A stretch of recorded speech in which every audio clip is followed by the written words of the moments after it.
I take this opportunity to firmly reiterate India's support to the Philippines for upholding its national sovereignty. दोस्तों जय हिंद। आपने विदेश मंत्री S Jaishankar को सुना। ये वक्तव्य उनका फिलीपींस का है। दरअसल भारत ने ऐलान कर दिया है कि वो फिलीपींस के साथ है, उसकी संप्रभुता के साथ है। दरअसल कहा जाता है कि दुश्मन का दुश्मन दोस्त होता है, और जिस प्रकार से भारत चीन के संबंधों में टेंशन है, उससे भी ज़्यादा टेंशन चीन और फिलीपींस के संबंधों में है।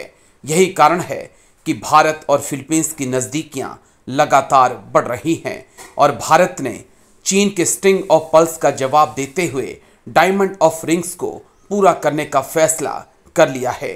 भारत फिलीपींस के साथ कई रक्षा समझौते कर रहा है, और विदेश मंत्री एस जयशंकर ने फिलीपींस पहुंचकर ये ऐलान कर दिया है कि अब ड्रैगन के खिलाफ दोनों देश मिलकर काम करेंगे, और अगर ड्रैगन ने कोई हिमाकत की तो जवाब दिया जाएगा। लेकिन पूरा विवाद है क्या, समझिए।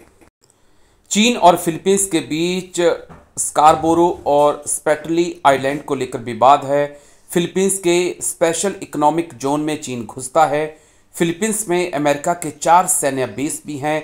भारत फिलीपींस साथ साथ आए हैं, और दोनों के बीच ब्रह्मोस मिसाइल की डील हो चुकी है, जिससे चीन कांपता है।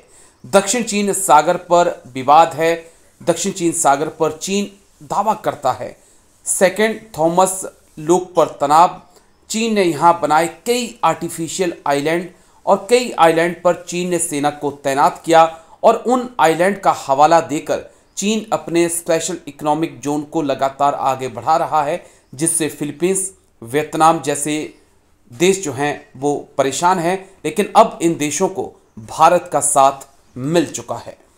किसी भी देश का जो तट है उससे 12 नॉटिकल मील तक की समुद्र को उस देश का समुद्री सीमा के अंतर्गत माना जाता है, और 12 नॉटिकल माइल के बाद जो समुद्र होता है उसको अंतर्राष्ट्रीय समुद्र कहते हैं। उस अंतर्राष्ट्रीय समुद्र में कोई भी देश मछली पकड़ सकता है और परिवहन के लिए सुचारू रूप से काम कर सकता है, ये अंतर्राष्ट्रीय नियम कहता है।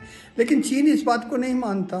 फिलीपींस के आसपास का जो क्षेत्र है, जो अंतर्राष्ट्रीय परिवहन के लिए सुनिश्चित है और सदियों से चला आ रहा है, उस स्थान को वो अपना क्षेत्र मानकर वहाँ अगर कोई दूसरे देश के, विशेषकर फिलीपींस के मछली पकड़ने वाले जहाज आते हैं या दूसरे परिवहन के जहाज निकलते हैं, तो उन पर पानी की बौछारें करके उनको भगाने की कोशिश करता है। ये निश्चित उसकी हठधर्मिता है, और वो इस तरह से एक तरह से पूरा संकट बनाए हुए हैं अंतर्राष्ट्रीय समुद्र परिवहन के लिए, और विभिन्न देशों ने मिलकर इसका विरोध किया है।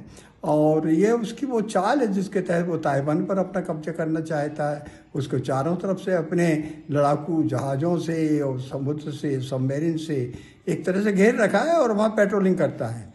भारत इसका सख्त विरोध करता है कूटनीतिक भाषा में, क्योंकि फिलीपींस से हमारे बहुत अच्छे संबंध हैं, और भारत ने, हमारे विदेश मंत्री ने खुलकर कहा है कि हम चीन और फिलीपींस के विवाद में फिलीपींस के साथ खड़े हुए हैं। इतना ही नहीं, हमने फिलीपींस को ब्रह्मोस्त्र मिसाइल, जो हमारी सबसे परिष्कृत मिसाइल हैं, बड़ी घातक मिसाइल हैं, वो इंटरकॉन्टिनेंटल बैलिस्टिक मिसाइल हम शीघ्र ही फिलीपींस को देने वाले हैं। इतना ही नहीं, अभी 25 मार्च से लेकर अप्रैल तक, 15 अप्रैल तक वहाँ पर हमारा जो इंडियन कोस्टल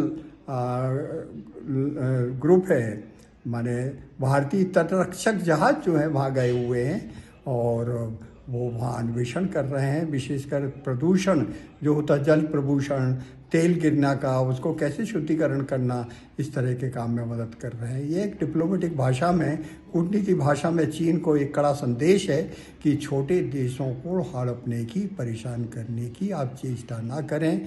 भारत इन सभी प्रकार की चेष्टाओं का कट्टर विरोध करता है, उनका समर्थन करता है, और किसी भी सीमा तक जाकर हम उनको उनकी राष्ट्रीय असहिष्णुता बनाए रखने के लिए और देश की रक्षा के लिए हम मदद करते रहेंगे।